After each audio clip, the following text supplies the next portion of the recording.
Welcome back to the Dee Armstrong Show.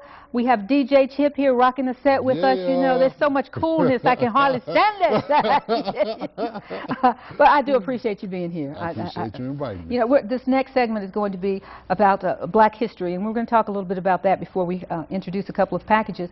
And you probably get asked to speak a lot, and so do I. And one thing that had begun to concern me was that in a lot of Black history programs, there would be just one or two people talked about. And I would say there's millions of What about the rest? Yes, they're talking about Martin Luther King, whom I love, and that's awesome, and maybe Frederick Douglass, and then I think it began to leave the perception that only two people ever did anything. So now I think it's coming out. It's like, wait a minute, Black history is what DJ did yesterday. It's what I did yesterday. That's history, and we're all part of American history. That's right. Black history is very important. You know. Like you said, it's only, you know, they only really talk about, you know, 2 or 3 people. And, you know, I think a lot of people really don't understand, you know, the effect that we have on this country that we live in, you know, as blacks, and they need to know that. Yeah, and then it helps everybody to come together, and we just all feel so much better about each other. Okay, well, you know, this February, NBC News is teaming up with its web partner, thegrio.com, and it is to profile 100 African Americans across the country who are paving the way for all Americans. The list is called the Grio's 100 History Makers in the Making. Making the list this year is teenage golf sensation Mariah Stackhouse on the golf course. Mariah likes her numbers low. She has an average golf score of about 73. But in school, she likes that GPA high. She has a 3.96 GPA. Here's a report from Sam Crenshaw from our ABC affiliate in Atlanta, WXIA. Last summer, Mariah Stackhouse became the youngest player ever to win the Georgia Women's Amateur, and then went toe-to-toe with our Randy Waters. Today, Mariah was sharing her accomplishments with her North Clayton schoolmates when the 10th grader got a surprise from LPGA golfer Christina Kim. And one more thing, I'm here on behalf of Mojo Marketing and Media to present you with one of only 16 invitations to play in the inaugural event of the Mojo 6. She's going to be competing against me and 14 of the world's best female golfers in April in Jamaica. I can't wait. I'm going to, you know, work really hard and make sure I'm prepared.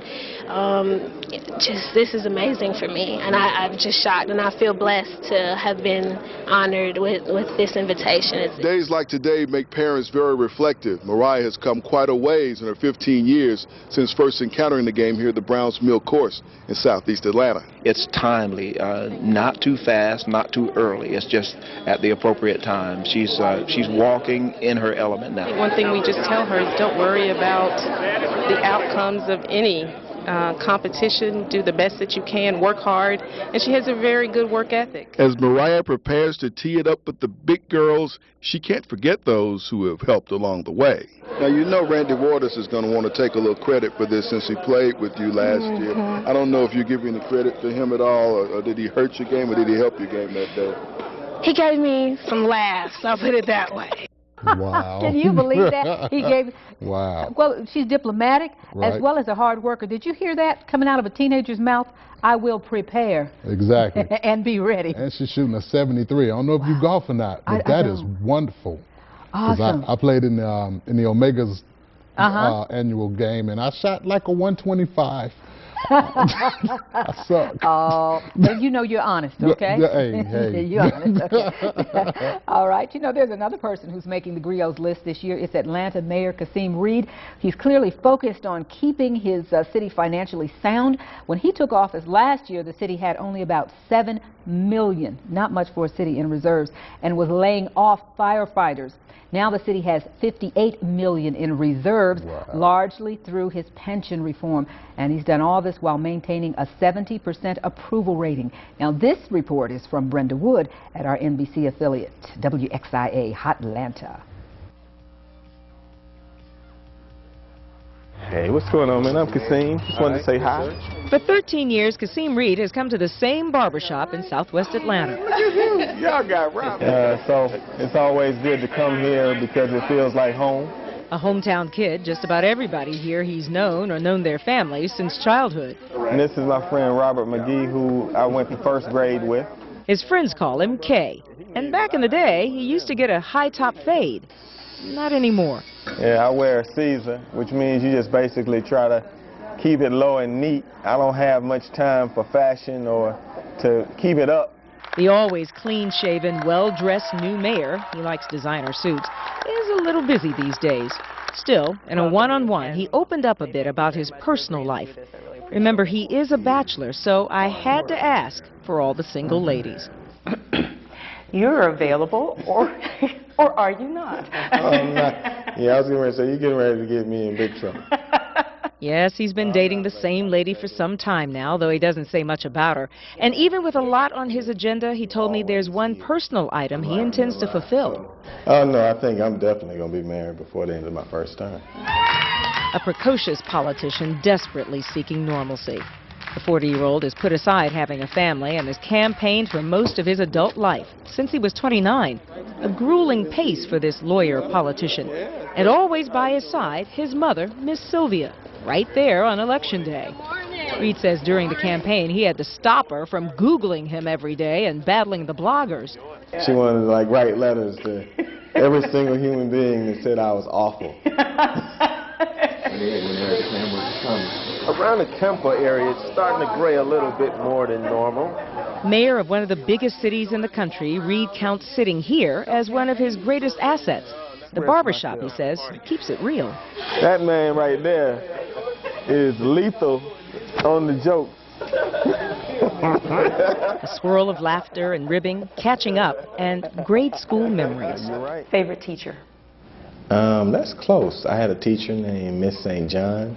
He was the child that sat next to you all of the time because he liked to talk a lot. She taught me while my parents were going through divorce. It's like you're being your own child. You feel that way about them. I don't think that I could feel prouder of being a teacher of someone who has come this far. He considers college the defining years of his life. His new job will likely define him still more, from the tough issues he faces to his every movement as mayor. Security is pretty intense. Already, he's had a talking to by his security team. I've made preventing crime and eliminating gangs in our city a high priority, so we have to be a little more cautious than I had imagined. Have you ever kind of, bumped heads? You planned to do something or, gotten in their way and they're like, no, I'm sorry, Mayor. I ditched them all the time until they gave me a very stern lecture. And keeping up with him is apparently a real job. There was one day that I gave 3 speeches at 8 o'clock. Really? That's impressive. I mean, I did 3 speeches at 8 o'clock. Yeah, so okay, how do you do that? You do it with the police. His mother wanted him to set his sights on the U.S. Senate, but the mayor's seat is where Kasim Reed says he wants to be, for now. And with him in his new office is a framed letter. He wrote letters to you like this all the time? Isn't that heavy? Isn't that yes. From a proud father with great expectations. Back at the barbershop, with Reed's new status, it's one of the few places where there's no pressure, where he can let his hair down and know that here, at least, the barbers got his back. I said, this is the kind of haircut that wins election. And the proof is in the pudding. And I guess he's the kind of barber that helps the mayor win elections. How about that? The barbershop is where a lot of boys, I noticed, my sons, that's where they learn how to be men. They learn how to sit, stand, imitate. It's the man cave, basically. Yes, yes. Yeah. And you met the mayor at a barbershop, huh? I met him at a barbershop in Atlanta. Greg Street was having a Cuts for Kids, and Kasim came, and that's how I got to meet him. Well, we wish him well. We wish him well. Exactly. Coming up on the Dee Armstrong Show, some really, really cool music from classical guitarist Carlos Perez. We're going to talk with Law and Order's Christopher Maloney, and after the break, what are you getting your sweetie for Valentine's? We have some gift ideas for you on the Dee Armstrong Show after this break.